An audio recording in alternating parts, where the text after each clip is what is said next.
Bonjour à toutes et à tous. Que le Seigneur vous bénisse. Je suis très heureux de vous retrouver en ce premier jour de l'année 2021.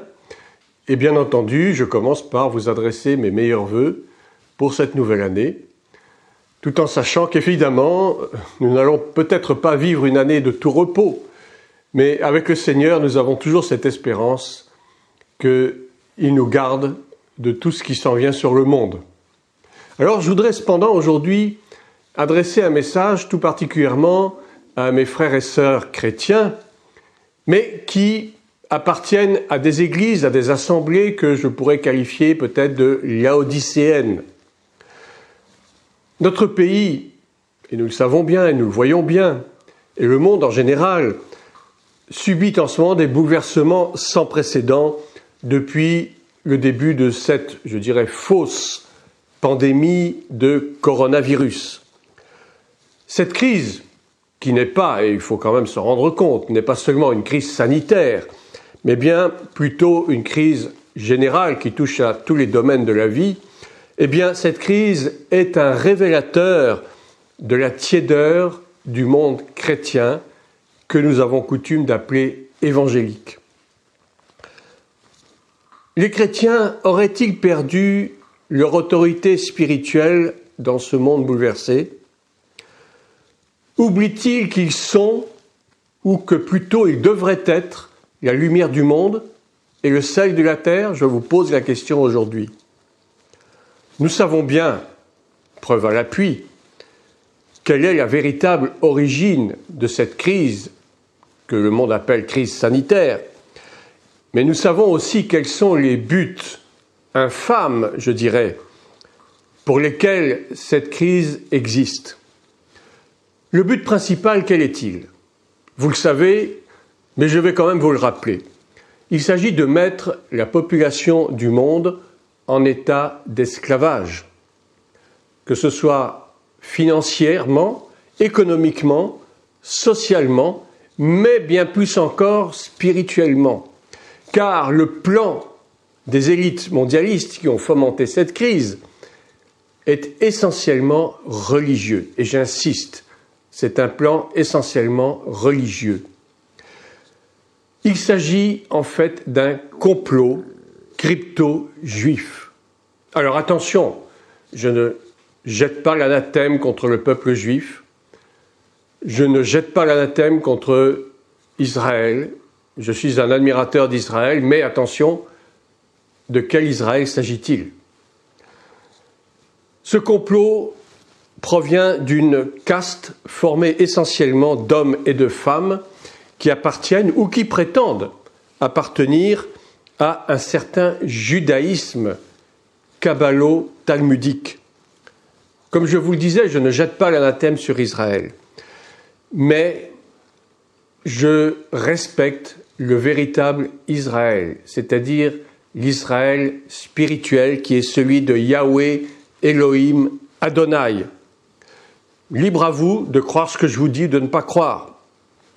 Mais ce complot est véritablement d'origine judéo-maçonnique et il a été fabriqué, il a été élaboré depuis des décennies, oserais-je dire depuis des siècles, par des sociétés secrètes à tendance kabbaliste, qui ne rêvent que d'une chose au fond, d'asservir le monde et de l'englober dans une fausse religion d'essence purement satanique. Oui, c'est violent ce que je vous dis. C'est violent, mais c'est réel. Et si vous ne me croyez pas, tout ce que je vais vous dire maintenant va certainement vous convaincre.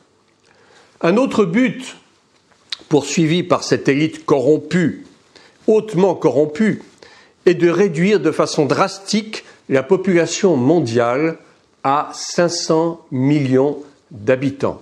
Oui, je dis bien 500 millions d'habitants. Actuellement, le monde contient environ 7 milliards d'habitants. Vous voyez donc que cette réduction sera véritablement dramatique, draconienne et drastique. Quelles sont les raisons de vouloir ainsi réduire la population mondiale ? Eh bien, il y a déjà une prétendue raison environnementale. D'après ces gens, ils pensent que la planète Terre, celle qu'ils appellent Gaïa dans leur jargon, souffre à cause des différentes pollutions engendrées par l'homme. Ce qui au fond est réel. C'est vrai que la planète souffre des dégradations environnementales dues aux excès de CO2, l'utilisation de machines industrielles très élaborées, d'usines qui polluent, de véhicules qui polluent, d'avions, etc. On ne peut pas le nier, c'est vrai, la planète souffre de la pollution.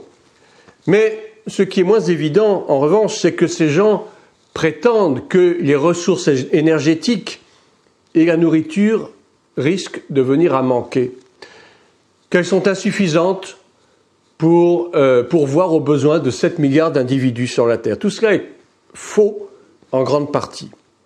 Le problème, c'est que ces ressources, qui sont suffisantes, sont mal utilisées. Elles sont mal utilisées et il y a d'énormes problèmes de gaspillage. L'homme gaspille ce qui lui a été donné par Dieu comme ressource naturelle. Alors ils disent qu'il y a trop de monde sur la planète. Donc qu'est-ce qu'il faut faire? Eh bien, on va utiliser des moyens tels que les stérilisations forcées des femmes. On a eu cette politique de l'enfant unique en Chine il y a quelques années. Maintenant, on en est revenu à 2 enfants par famille. Mais il y a eu donc ces programmes du planning familial qui visaient à empêcher les femmes d'avoir plus de 1 ou 2 enfants. Il y a bien sûr les avortements.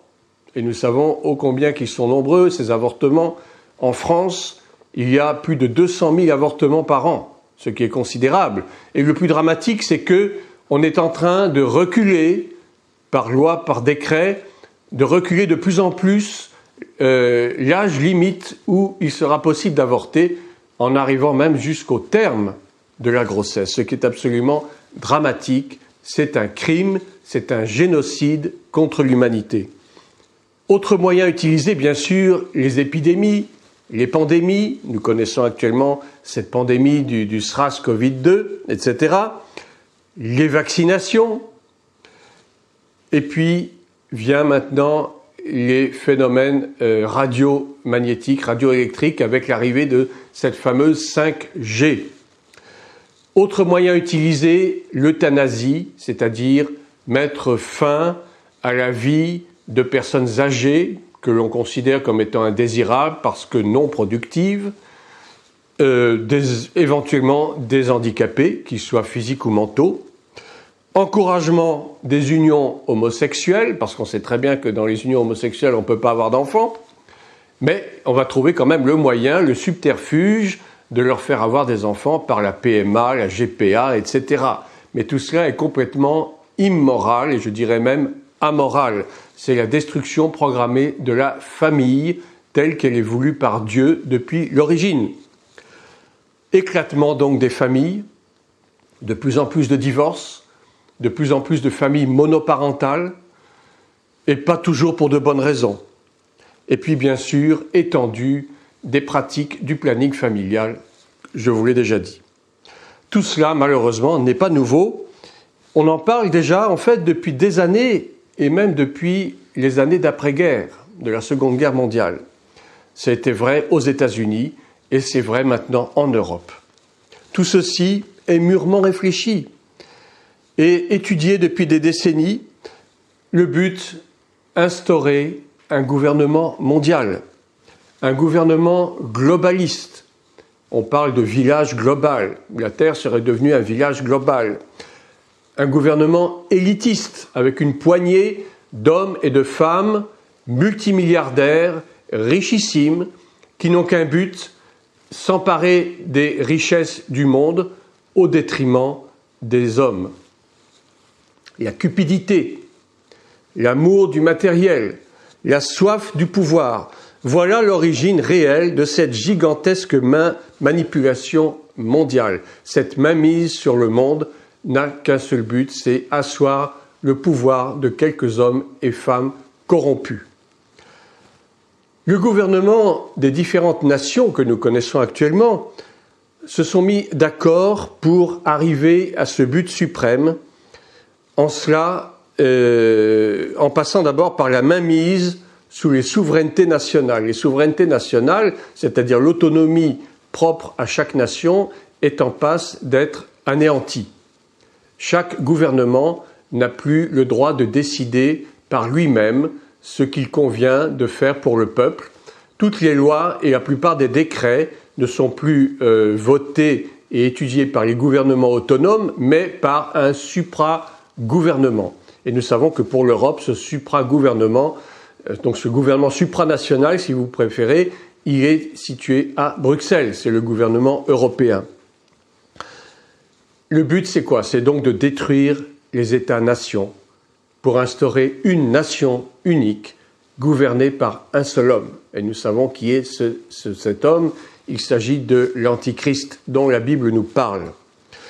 Il faut saper les fondements spirituels de la société afin d'instaurer une nouvelle spiritualité. Cette spiritualité nouvelle, c'est celle de la religion de l'homme, pour l'homme et par l'homme. C'est-à-dire que l'homme se prend pour son propre Dieu. Il se suffit à lui-même. Il n'a plus donc besoin de croire en un hypothétique et utopique Dieu créateur. Tout cela est dépassé. Tout cela n'a plus lieu, tout cela est caduc.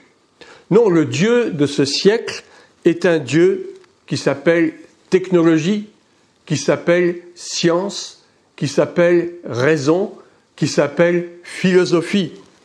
Et ce Dieu-là prétend résoudre tous les problèmes de l'humanité. L'année 2020 que nous venons de quitter a été le déclencheur de ce processus de destruction programmée. Désormais, ce processus va suivre son cours d'une façon inexorable, implacable, dirais-je. Sauf, bien sûr, si Dieu en décide autrement. Mais que sa volonté soit faite, je dirais. Les gouvernements de nos nations corrompus sont déjà soumis aux diktats de cette élite mondialiste, sataniste, corrompue au plus haut point. Je n'ai pas peur de le dire. Et d'autres le disent aussi. Et bien sûr, nous sommes traités de complotistes, mais je vous pose la question, qui sont les vrais complotistes? Ceux qui disent la vérité ou bien ceux qui cachent la vérité? Ces gens-là ont vendu leur nation littéralement à cet État supranational, ce que je disais tout à l'heure, qui se fait jour de façon de plus en plus visible et qui nous montre son véritable visage impitoyable autant que cruel. En tant que chrétien, je voudrais que vous compreniez, chers amis, que rien n'arrive par hasard. Nos nations, et je parle en particulier de l'Europe, nos nations ont renié leurs origines chrétiennes depuis fort longtemps. Elles ont piétiné l'image du Dieu créateur et de Jésus-Christ, son Fils, en remplaçant cela par des images déformées qui sont celles de l'humanisme et de la raison. Et tout cela, ne soyons pas étonnés, ça nous vient d'où? Eh bien, de la Révolution de 1789, le culte de l'être suprême. Cet être suprême, ce grand architecte de l'univers, comme l'appellent les francs-maçons, mais qu'ils n'osent pas appeler Elohim, Yahweh, Adonai. Pour eux, c'est un être supranaturel, mais ils ne peuvent pas lui donner de nom parce qu'ils ne le connaissent pas en réalité. Il ne faut pas oublier conséquemment que Dieu venge ces choses. Certes, c'est un Dieu d'amour, oui, nous le croyons, mais il est aussi, et d'abord, dirais-je, un Dieu de justice. Dieu châtie celui qu'il aime. Et je vous lis un très court passage du livre d'Hébreux au chapitre 12, verset 6. « Car le Seigneur châtie celui qu'il aime, et il frappe de la verge ceux qu'il reconnaît pour ses fils. » Alors si nous nous déclarons réellement fils et filles de Dieu, eh bien nous devons comprendre que Dieu est en train de châtier. Non seulement il châtie les nations qui renient Dieu, mais il châtie également l'Église aujourd'hui. Et quand je parle de l'Église, évidemment, il ne s'agit pas des églises bâtiments que nous fréquentons, nos assemblées, etc. Non, il s'agit de l'Église en tant que corps de Christ. Dieu veut une Église, corps de Christ, une épouse qui soit sainte et irrépréhensible. Or, actuellement, force est de constater qu'elle ne l'est pas. Parce que les chrétiens eux-mêmes sont perdus. Les chrétiens sont en train de se vendre petit à petit aux choses de ce monde et ils oublient réellement quel est leur véritable but. Cette crise que nous traversons aujourd'hui et qui ne va pas s'arrêter, ne nous faisons pas d'illusions, à moins que le Seigneur ne le permette, eh bien cette crise est un révélateur de notre vie de chrétien. Quel genre de chrétiens sommes-nous ? Dieu sonde les cœurs et les reins. C'est la Bible qui le dit, ce n'est pas moi. Il connaît parfaitement de quoi notre cœur est formé. Et il va nous tester, croyez-le, à travers cette crise majeure que le monde connaît. On saura demain qui est chrétien et qui ne l'est pas. On saura demain quelle est la véritable Église de Dieu. Qui osera encore se dire chrétien, disciple, devant l'adversité qui s'en vient ? Qui osera encore se dire chrétien, disciple, devant les sacrifices qu'on va demander pour nous-mêmes, pour nos familles ? Qui acceptera de sacrifier sa propre vie en refusant les propositions, je dirais, malhonnêtes de ce monde dévoyé et envahi par le mensonge et la peur ? Qui osera mettre sa totale confiance en ce Seigneur qui est mort et ressuscité pour nous, au lieu de faire confiance aux autorités de ce monde et de dire amen à tout? Depuis plusieurs mois, et je parle en ma propre personne, on me reproche de me mêler de ce qui ne me regarde pas, plutôt que de m'intéresser uniquement à la parole de Dieu comme un bon petit pasteur que je suis, en étant soumis, bien sûr, aux autorités, en ne disant rien, en ne critiquant pas. Non, ce n'est pas mon but.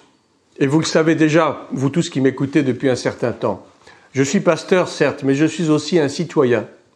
Et en tant que citoyen, j'ai aussi mon mot à dire sur ce qui se passe dans ce monde, que cela vous plaise ou non. On me reproche d'inciter à se battre contre cet état profond, le deep state en anglais, qui ne nous veut en fait aucun bien et qui ne subsiste que grâce aux mensonges destinés à nous endormir pour mieux nous détruire. On me reproche de refuser de prier pour nos dirigeants. Oui, je l'ai dit à plusieurs reprises, et je me suis attiré les foudres de beaucoup d'internautes. On me cite à qui mieux mieux ce fameux verset de Romains 13, où il est question en effet d'être soumis aux autorités, car, dit le verset, elles ont été établies par Dieu.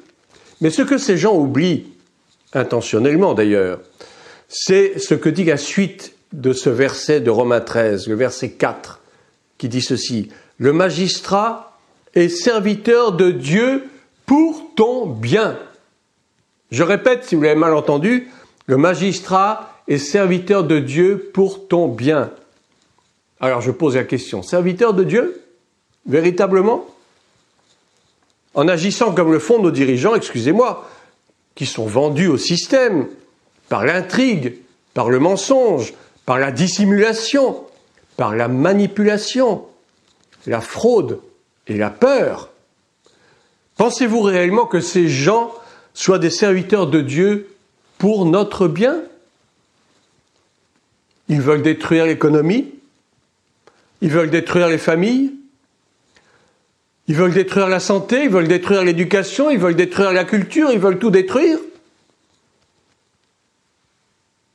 Vous croyez qu'on peut rester assis à ne rien dire, à ne rien faire?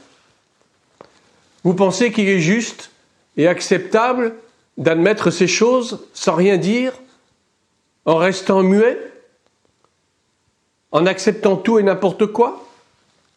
Tant que l'Église est sur terre, mes bien-aimés, tant que l'Église est encore là, tant que nous, chrétiens, nous sommes encore vivants, il est de notre devoir, en tant que chrétiens, en tant que citoyens, de nous armer spirituellement, bien sûr. Il ne s'agit pas de prendre un fusil, il ne s'agit pas de ça. Nous ne combattons pas avec des armes charnelles, mais nous combattons spirituellement. Nous combattons le bon combat comme disait Paul à son fils Timothée, « Combat le bon combat ». Et pour cela, nous avons les armes que Dieu nous donne par le Saint-Esprit. Nous avons le casque du salut, nous avons la cuirasse de la justice, nous avons la ceinture de la vérité, nous avons l'épée de l'esprit, nous avons le bouclier de la foi et nous avons les chaussures du zèle. Et ce zèle, nous devons l'avoir de plus en plus, je dirais, dans ces temps tourmentés. Nous devons conserver ce zèle pour annoncer l'Évangile encore d'une façon encore plus criante, encore plus prenante. Parce que même dans nos familles, nous avons encore certains qui ne croient pas. Nous en avons encore qui sont persuadés que le monde va aller mieux, alors que ce n'est pas du tout ça. Dans notre entourage, dans notre milieu professionnel même, il y a encore des âmes à sauver, croyez-moi. Et pour cela, nous devons combattre. Nous ne devons pas permettre que l'ennemi nous maintienne la bouche fermée. Au contraire, nous devons ouvrir nos bouches plus que jamais pour annoncer que Jésus revient bientôt. Je ne vous dis pas qu'il va revenir demain, ni même après-demain, ni même dans 2 mois. Je n'en sais rien. Je n'ai aucune date à vous fournir. Et ceux qui veulent avancer des dates se trompent. Et ils vous trompent. Non, mais Jésus revient, c'est une certitude. Et nous voyons que les bouleversements que nous connaissons actuellement, et qui ne sont en fait que les prémices, qui ne sont que le début des douleurs, des souffrances, tout cela va aller s'augmentant. Les prophéties sont pratiquement toutes accomplies. Il n'en reste que très peu pour que le Seigneur revienne, pour que la trompette sonne, pour que l'Église soit enlevée sur les nuées, comme le dit l'Épître aux Thessaloniciens. Je sais, beaucoup de chrétiens ne croient pas à l'enlèvement de l'Église. Beaucoup de chrétiens ne croient même à rien du tout, je dirais. Il est temps de nous remettre en question. Il est temps de remettre ces choses en mémoire chez nos frères et nos sœurs qui sont encore tièdes et qui s'attiédissent de plus en plus. Je vous l'ai dit tout à l'heure, cette crise du coronavirus est un révélateur profond de l'état du cœur de certains chrétiens. C'est là qu'on verra qui sont les vrais et qui sont les faux. Nos dirigeants veulent tout détruire. Ils veulent, par des mesures coercitives et liberticides, de plus en plus contraignantes, qui sont totalement arbitraires et totalement inefficaces. Ils veulent asservir le monde, ils veulent asservir les hommes, les femmes et les enfants. Non, ils ne veulent pas le moins du monde, ils ne sont pas plutôt, le moins du monde des serviteurs de Dieu pour notre bien, mais ils sont bel et bien des agents du mal, des agents du prince des ténèbres, et ils agissent exactement comme leur maître. Ils concoctent tous leurs plans machiavéliques en cachette, dans les ténèbres, le prince des ténèbres. Ce sont des ouvriers d'iniquité qui œuvrent uniquement pour le mal. Non, je continuerai à refuser de prier pour ces gens, car ils sont tellement enfoncés dans le mal qu'il leur est impossible de revenir à de bons sentiments. Voici ce que dit la parole de Dieu au sujet de ces gens. Je vous cite quelques versets. 2 Pierre, chapitre 2, verset 17. « Ces gens-là sont des fontaines sans eau, des nuées que chasse un tourbillon. L'obscurité des ténèbres leur est réservée. » Et 1 Pierre 2, verset 12 dit ceci aussi. « Mais eux, il parle de ces gens, semblables à des brutes qui s'abandonnent à leur penchant naturel et qui sont nées pour être prises et détruites, ils parlent d'une manière injurieuse de ce qu'ils ignorent et ils périront par leur propre corruption, recevant ainsi le salaire de leur iniquité. » Je vous lis encore ceci, Ésaïe chapitre 14, versets 22-23. C'est l'Éternel Dieu qui parle. « Je me lèverai contre eux, dit l'Éternel des armées. J'anéantirai le nom et la trace de Babylone. » Babylone, c'est pas un simple pays. Non, Babylone, c'est tout ce conglomérat de nations qui sont opposées à Dieu. C'est cet ensemble, ce système, je dirais, ce système qui est celui de l'Antéchrist, ce système babylonien qui tôt ou tard finira par s'effondrer. Et c'est ce que Dieu lui-même dit. J'anéantirai le nom et la trace de Babylone, ses descendants et sa postérité, dit l'Éternel. J'en ferai le gîte du hérisson et un marécage, et je balayerai avec le balai de la destruction, dit l'Éternel des armées. Ces gens oublient qu'ils ne sont que des êtres humains, ils ne sont pas Dieu. Et forcément, un jour ou l'autre, ils périront. Jésus a dit de Judas qu'il était un démon. Oui, Judas est un démon. Jean 6, verset 70. Il lui a donné même plusieurs occasions de se repentir, de se racheter, mais il savait d'avance que cela ne servirait à rien. Il n'a pas même appelé les disciples à prier pour Judas, même s'il savait qu'il le trahirait. Même pour Israël, le peuple élu, dans un temps de grande apostasie, Dieu a interdit au prophète Jérémie de prier pour Israël. Et il lui a dit ceci, « Je n'écouterai pas ».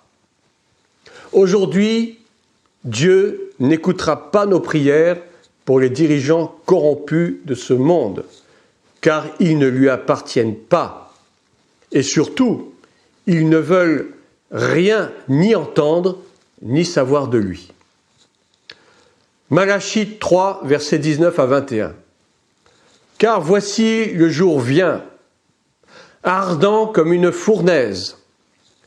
Tous les hautains et les méchants, et c'est ce que sont nos dirigeants, seront comme du chaume. Le jour qui vient les embrasera, dit l'Éternel des armées, il ne leur laissera ni racines, ni rameaux. Mais pour vous, et là Dieu s'adresse à nous, en tout cas nous qui sommes fermes dans la foi, qui avons l'intention de le demeurer, mais pour vous qui craignez mon nom, se lèvera le soleil de la justice. Le soleil de la justice n'est rien qui d'autre que Christ lui-même. Et la guérison sera sous ses ailes. Vous sortirez et vous sauterez comme les veaux d'une étable, et vous foulerez les méchants, car ils seront comme la cendre sous la plante de vos pieds, au jour que je prépare, dit l'Éternel des armées. Je t'adresse un appel aujourd'hui, solennellement, Église de France et de la francophonie. Écoute-moi bien. Écoute ce que l'Esprit dit à l'Église. Ce n'est pas moi qui parle. Repentez-vous de votre tiédeur. Autrement, l'Éternel vous vomira de sa bouche. Repentez-vous de votre religiosité trompeuse. Repentez-vous de n'être plus ni la lumière du monde, ni le sel de la terre. Repentez-vous de votre suffisance, de votre arrogance, de votre manque d'amour, mais de votre amour des choses du monde, de la cupidité, de l'orgueil, de l'impureté sous toutes ses formes. Repentez-vous de croire au mensonge au lieu de la vérité. Repentez-vous, serviteurs, vous qui prêchez autre chose que la repentance et le chemin de la croix qui est le seul qui nous conduit à la vie éternelle. Repentez-vous d'être devenus des ouvriers d'iniquité, vous aussi, prêchant pour un gain honteux, faisant allégeance à un pouvoir séculier corrompu, acceptant la compromission pour ne pas voir vos églises bâtiments fermés. Et vous, chrétiens, qui désirez obéir au Seigneur, quoi qu'il en coûte, écoutez ceci qui vous est adressé. Et je prends, si vous voulez bien, ma Bible pour vous citer ce passage magnifique de 1 Pierre chapitre 4 à partir du verset 12. « Bien-aimés, ne soyez pas surpris comme d'une chose étrange qui vous arrive, de la fournaise qui est au milieu de vous pour vous éprouver. Réjouissez-vous au contraire de la part que vous avez aux souffrances de Christ, afin que vous soyez aussi dans la joie et dans l'allégresse lorsque sa gloire apparaîtra. » Et je vous le dis, sa gloire apparaîtra bientôt. « Si vous êtes outragés pour le nom de Christ, vous êtes heureux, parce que l'Esprit de gloire, l'Esprit de Dieu repose sur vous. Que nul de vous, en effet, ne souffre comme meurtrier, ou voleur, ou malfaiteur, ou comme s'ingérant dans les affaires d'autrui. Mais si quelqu'un souffre comme chrétien, qu'il n'en ait point honte, et que plutôt il glorifie Dieu à cause de ce nom. Car c'est le moment où le jugement va commencer par la maison de Dieu, et je peux vous dire qu'il a déjà commencé. Or, si c'est par nous qu'il commence, quelle sera la fin de ceux qui n'obéissent pas à l'évangile de Dieu?